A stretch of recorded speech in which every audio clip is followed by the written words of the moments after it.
Comprendre la sérologie de l'hépatite B, c'est un peu comme apprendre à lire une histoire complexe, une histoire qui est écrite dans le sang.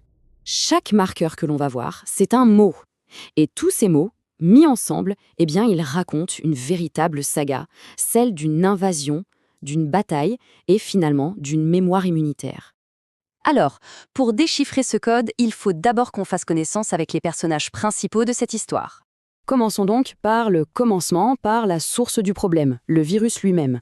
Et pour ça, il faut comprendre ces 3 antigènes clés, S, E et C. Ok, on plonge. Voici le premier, l'antigène de surface, l'AGBS. C'est l'enveloppe du virus, sa carapace. Pour bien s'en souvenir, imaginez un dinosaure à la surface de la Terre. Il est là, il est visible, il est actif. Sa présence nous dit que quelque chose se passe. Soit le dinosaure est bien vivant, ça c'est l'infection active, soit on vient juste de trouver son empreinte toute fraîche, et ça c'est la vaccination récente. Retenez bien, S pour surface, comme le dinosaure. Ensuite, l'antigène E, l'AGBE. Sous la surface, notre dinosaure a pondu des œufs. Ces œufs, ils symbolisent la réplication du virus, sa multiplication. Le E, on peut le voir comme évasion ou extension, parce que cet antigène s'échappe pendant que le virus se multiplie. Plus il y a d'œufs, plus l'infectiosité est grande. C'est le marqueur de la contagion. Et pour finir, l'antigène C. C comme cœur. Pensez au noyau en fusion au centre de la Terre. Il est là, au plus profond du virus.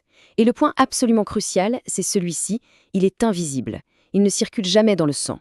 On ne le détecte donc jamais, jamais directement. Il est là, mais il est caché, comme le cœur de notre planète. Bon, on a vu l'attaque. Passons maintenant à la défense, à la riposte. Voyons comment l'organisme se défend. Parce qu'à chaque action virale, il y a une réaction du système immunitaire, la production d'anticorps. La distinction est fondamentale, vous devez la voir en tête. L'antigène, c'est la signature de l'ennemi. C'est l'empreinte du dinosaure. L'anticorps, lui, c'est l'arme spécifique que le corps a forgée pour neutraliser cet envahisseur. L'un est le problème, l'autre est la solution. Logiquement, il y a un anticorps pour chaque antigène. L'anti-HBS, c'est la preuve d'une immunité solide, protectrice. Soit parce qu'on a vaincu le dinosaure, soit parce qu'on a été entraîné à le combattre, grâce au vaccin.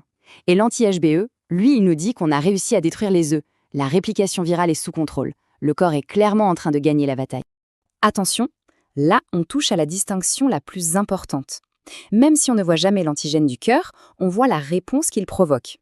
L'anti-HBC de type IgM, c'est le cri de guerre, l'alerte de la bataille en cours. C'est le signal d'une infection aiguë. L'anti-HBC de type IgG, lui, c'est la cicatrice. C'est la mémoire d'un combat passé, que l'infection soit guérie ou qu'elle soit devenue chronique. Retenez, IgM pour immédiat, IgG pour garder en mémoire. Bien, maintenant qu'on connaît tous les personnages, mettons-les en scène. Observons comment cette histoire se déroule dans le temps, de l'invasion jusqu'à sa résolution. Au tout début, seules les traces du virus sont là. Le dinosaure, l'AGBS, apparaît en premier. Puis, très vite, ses œufs, l'AGBE, suivent. C'est la phase où le virus se multiplie sans aucune opposition et où l'infectiosité est à son maximum. Le corps, lui, n'a pas encore eu le temps de réagir. Puis, arrive une période un peu étrange, parfois déroutante. C'est la fenêtre sérologique. C'est un moment de transition où les antigènes et les anticorps sont à peu près en équilibre. C'est un peu le brouillard de la guerre. Et pendant cette courte période, les deux peuvent se neutraliser mutuellement et donc devenir temporairement indétectables dans le sang. Après cette fenêtre, la réponse immunitaire prend enfin le dessus, et de manière très claire. Le cri de la bataille, l'IgM anti-HBC, retentit. Puis les antigènes s'effondrent, ils disparaissent, remplacés par les anticorps protecteurs. C'est la victoire. Et la cicatrice, l'IgG anti-HBC, elle, va persister pendant des années, comme un témoin silencieux de la bataille qui a été gagnée. Mais au-delà de tous ces marqueurs indirects, ces empreintes, ces armes, ces cicatrices, il existe un moyen de compter directement les soldats ennemis. C'est la mesure de l'ADN viral, la charge virale. Et elle ne ment pas, elle nous donne le nombre exact, le nombre réel de copies du virus. C'est la preuve définitive de l'activité du virus. Voilà, avec toutes ces clés en main, on peut maintenant assembler le puzzle. On est prêt à interpréter n'importe quel profil sérologique qui se présente. Et voici la synthèse finale, notre pierre de Rosette pour tout déchiffrer. Regardons ça. Une infection aiguë, c'est simple, le dinosaure est là, la GBS est positif, et le cri de guerre retentit, l'IgM est positif. Une guérison, le dinosaure a disparu, mais les défenses, l'anti-HBS et la cicatrice, l'IgG, sont bien présentes. Et la vaccination, on a les défenses, l'anti-HBS, mais il n'y a aucune cicatrice de bataille, pas d'anti-HBC, parce qu'il n'y a jamais eu de véritable infection. Au fond, chaque profil sérologique est un diagnostic qui attend d'être